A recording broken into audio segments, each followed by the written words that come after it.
Muy buenas. Como capitán de la Marina Mercante y formador, hay algo que siempre les digo a mis alumnos. En el mar, la seguridad es lo primero. Y para eso tenemos una especie de Biblia, un documento que todo el que se suba a un barco, sea una pequeña lancha o un superpetrolero, tiene que conocer al dedillo. Hablamos, claro, del RIPA, el Reglamento Internacional para Prevenir Abordajes. Para que nos entendamos, es nuestro código de circulación. Así que vamos a desgranarlo, a empezar por lo más básico. La pregunta parece obvia, ¿verdad? Pero en la inmensidad del mar, con barcos de todos los tamaños, velocidades y nacionalidades, la respuesta es un sistema de reglas increíblemente bien pensado y, sobre todo, universal. Justo para eso, para resolver ese problema, se creó el RIPA. Antes de meternos en maniobras, en quién tiene preferencia y todo el lío, tenemos que poner los cimientos. Las dos primeras reglas son la base sobre la que se construye todo lo demás. Nos dicen dónde se aplica esto y, lo que es más importante, la actitud que hay que tener siempre a bordo. La regla 1 es muy clara. Estas normas se aplican prácticamente en todas partes. En alta mar, por supuesto, pero también en todas las aguas que conectan con ella. Bahías, rías, estuarios. Es como un idioma común que nos permite navegar seguros sin importar de dónde sea cada barco. Y aquí tenemos la que para mí es la regla de oro. La regla 2 viene a decir algo fundamental. No hay excusas. El reglamento no es un escudo legal. Al final, el responsable es siempre el capitán y su tripulación. Y deben usar el buen juicio marinero. Si para evitar un choque inminente hay que incumplir una norma, se hace. La seguridad, insisto, siempre es lo primero. Vale, para aplicar las reglas del juego, primero tenemos que saber quiénes son los jugadores. La regla 3 es nuestro diccionario particular. Nos define los distintos tipos de vehículos o buques que nos podemos encontrar ahí fuera.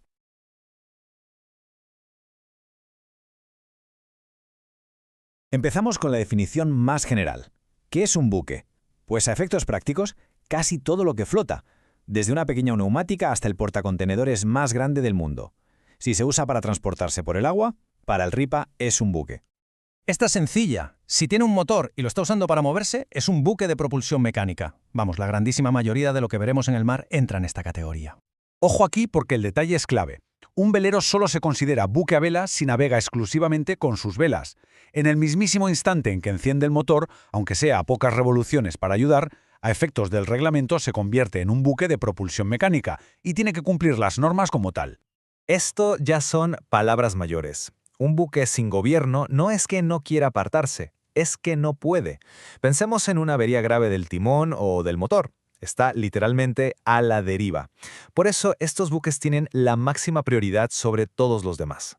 Y no hay que confundirlo con el anterior. Este buque no está averiado, pero el trabajo que está haciendo le impide maniobrar con libertad. Imaginaos un barco que está tendiendo un cable submarino o una draga. No puede cambiar de rumbo así como así, por lo que el resto de barcos debemos mantenernos bien apartados. Muy bien, ya sabemos dónde se aplican las reglas y qué tipos de barcos hay. Ahora vamos al meollo, a las reglas de conducta que se aplican a todos, en cualquier condición de visibilidad, ya sea un día soleado o con una niebla que se corta con un cuchillo. Esto es la esencia del buen navegar. Mirad, esta es quizá la regla más importante y, por desgracia, la que más se ignora en los accidentes, la vigilancia. Y no es solo echar un vistazo de vez en cuando. La regla 5 exige una vigilancia eficaz y constante, con la vista, con el oído y con todos los medios que tengamos, como el radar. Hay que saber qué pasa a nuestro alrededor, en los 360 grados. La velocidad de seguridad no es un número fijo, no es un límite que marca una señal. Es un concepto dinámico, puro sentido común. Es la velocidad que nos permite reaccionar a tiempo y parar el barco en una distancia prudencial teniendo en cuenta las circunstancias de cada momento. Y la propia regla nos da una lista de cosas a tener en cuenta para juzgar esa velocidad. Hay que valorar la visibilidad, si hay mucho tráfico, cómo de ágil es nuestro propio barco, o de noche, si las luces de la costa nos deslumbran, o el estado del mar, el viento, la corriente. Todo cuenta para decidir a qué velocidad es seguro navegar. De acuerdo. Mantenemos una vigilancia perfecta y vamos a una velocidad segura. El siguiente paso es cómo usamos esa información para saber si hay riesgo de chocar. Y si lo hay, ¿qué hacemos? Pues las reglas 7 y 8 nos dan el método exacto, nuestro plan de acción. Atención, porque este es el concepto clave de todo el sistema. Si miramos a otro barco y su posición relativa a nosotros no cambia, es decir, lo vemos siempre por el mismo sitio mientras nos acercamos, estamos en rumbo de colisión. Es la famosa demora constante. Y la forma de comprobarlo es muy sencilla. Se toma una marcación del otro buque con un compás. Se espera un poco y se vuelve a tomar. La marcación es la misma: peligro, hay que actuar. Y la regla es muy clara. Si tenemos la más mínima duda, debemos considerar que el riesgo existe y punto. Una vez que hemos detectado el riesgo, la regla 8 nos dice cómo actuar. La maniobra tiene que ser temprana, con tiempo de sobra. Y tiene que ser decidida, nada de pequeños cambios de rumbo que el otro barco pueda no ver. Un cambio claro, amplio, que no deje lugar a dudas de nuestras intenciones. Bien, ahora vamos a situaciones un poco más especiales. Las reglas generales que hemos visto se complementan con normas específicas para navegar en zonas más complicadas, lo que podríamos llamar las carreteras y autopistas del mar. La verdad es que la analogía con el tráfico terrestre aquí funciona de maravilla. La regla 9 para canales angostos es muy fácil. Como en una carretera, hay que mantenerse pegado a la derecha, a estribor. Y la regla 10 para los dispositivos de separación de tráfico que hay en zonas de mucho movimiento es como una autopista, cada uno en su carril y siguiendo la misma dirección. Y aquí viene una obligación importantísima para las embarcaciones más pequeñas, como las de recreo o los pesqueros. En un canal estrecho, un gran mercante tiene muy poco margen de maniobra. Por eso, los barcos más pequeños y ágiles tenemos la obligación de no estorbarle el paso.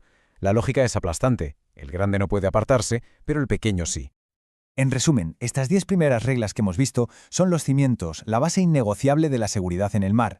Definen el campo de juego, los jugadores y las acciones básicas de vigilancia, velocidad y cómo evitar un abordaje, que se aplican siempre con buena o mala visibilidad. Claro, la pregunta ahora es inevitable. Todo esto está muy bien, son las reglas generales, pero ¿qué pasa cuando tenemos a otro barco a la vista y hay riesgo de colisión? ¿Quién tiene preferencia de paso? ¿Quién maniobra? Pues eso es precisamente lo que vamos a ver en la segunda parte de este análisis. Nos meteremos de lleno en las reglas de rumbo y gobierno entre buques que se ven. Analizaremos las situaciones de vuelta encontrada, cuando nos vemos de frente, de cruce y de alcance. Pero eso será en la próxima. ¡Nos vemos navegando!